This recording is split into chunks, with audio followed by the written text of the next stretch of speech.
অনেক দিন থেকেই মনাইয়ের খুব পিৎজা খাওয়ার ইচ্ছা, বিশেষত সেই দিন যেই দিন হচ্ছে ওর বড়দি ডমিনোসে গিয়ে বসে পিৎজা খেয়ে এসছে আর সেই ছবিটা তার বুনুকে দেখিয়েছে।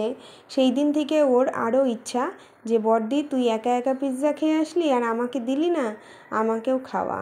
তো যাই হোক, এর মাঝখানে শ্রাবণ মাস পড়ে গেল, নিরামিষ ছিল আমার, এই জন্য আর অর্ডার করা হয়নি। এবার বাড়ি যেতেই কিন্তু বাবা তার নাতনির ইচ্ছা মতো এই দেখো পিৎজা অর্ডার করে দিয়েছে ডমিনোস থেকে, আর সাথে কিন্তু গার্লিক বাটার ব্রেড, এই দুটো জিনিস অর্ডার করেছে নাতনিদের জন্য। এর আগে যে পিৎজা খাইনি তা না, এর আগে পিৎজা খেয়েছি, কিন্তু এখানে রায়গঞ্জের ডমিনোস ফার্স্ট টাইম খুললো। এর আগে তো নর্মাল পিৎজাই পাওয়া যেত, তো রায়গঞ্জে যেহেতু ফার্স্ট টাইম ডমিনোস খুললো তো ডমিনোসের পিৎজা ট্রাই করা হয়নি, এই প্রথমবার কিন্তু আমরা ডমিনোসের পিৎজা ট্রাই করলাম। দেখো পিৎজা আসার আনন্দে মনাই কেমন নাচতে লেগে গেছে, ওর এতটাই আনন্দ হচ্ছে যে ও পিৎজা খাবে।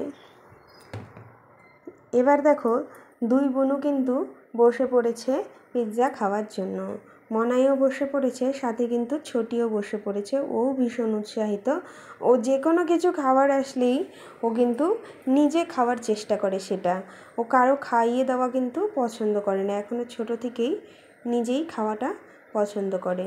ওই জন্য দেখো নিজে কিন্তু বসে পড়েছে। আর বাচ্চা মানুষদের হয়তো শখ হয় ওরা নিজেই সব কিছু করবে, নিজেই খাবে, এটা বড় হলে হয়তো আস্তে আস্তে এই শখটা চলে যাবে, কিন্তু আমার মনাইয়ের কিন্তু কোনো দিনও এই শখটা ছিল না যে ও নিজে খাবে। এখন বড় হচ্ছে আস্তে আস্তে, এখন হয়েছে যে নিজে খাই, কিন্তু এতদিন পর্যন্ত ওকে সমস্ত কিছু খাইয়ে দিতে হতো, এখন ও টুকটাক করে নিজে খাওয়া চেষ্টা করছে। যাই হোক, আমার এই ছোট্ট ব্লগটা তোমাদের সাথে শেয়ার করলাম, আমাদের এই ছোট্ট আনন্দ ঘন মুহূর্ত। তোমাদের কেমন লাগলো তা অবশ্যই কমেন্ট করে জানাবে, ভালো লাগলে লাইক কমেন্ট শেয়ার আর ফলো করে পাশে থাকবে। আজকের মতো এখানেই শেষ করছি, আবার দেখা হবে নতুন ব্লগ নিয়ে।